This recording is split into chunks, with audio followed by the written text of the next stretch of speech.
আমরা জেলা প্রশাসন, আইন শৃঙ্খলা বাহিনী সহ সকল দপ্তরের কর্মকর্তা আমরা সজাগ দৃষ্টি রেখেছি যাতে ঈদযাত্রা নির্বিঘ্ন হয়।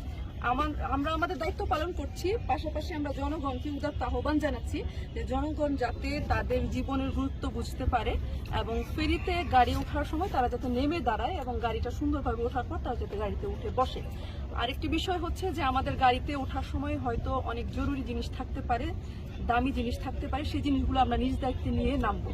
আর আমাদের এখন কালবৈশাখী ঝড়ের সময় বৈরী আবহাওয়ার কারণে আমাদের নৌযানগুলো স্থগিত থাকতে পারে চলাচল, ওই বিষয়টা যাতে যাত্রীগণ অনুধাবন করতে পারেন, কারণ আমরা একটু বিলম্ব হলেও পৌঁছাতে পারবো।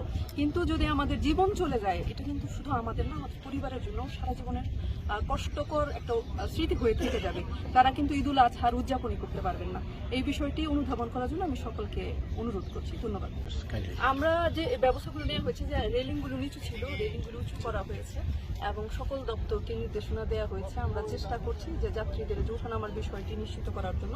আমরা সকলে আন্তরিকভাবে দায়িত্ব পালন করছি এবং আমরা আপনাদেরকে অনুরোধ করছি, আপনাদের মাধ্যমে জনগণকে আমরা অনুরোধ করছি তারা যাতে সচেতন হয় এবং আমরা আমাদের ব্যবস্থাপনা সম্পর্কে আমরা সন্তুষ্ট এবং আমরা আরও কিভাবে উন্নতি করা যায়, উন্নয়ন করা যায় সে বিষয়ে আমরা সচেষ্ট রয়েছি।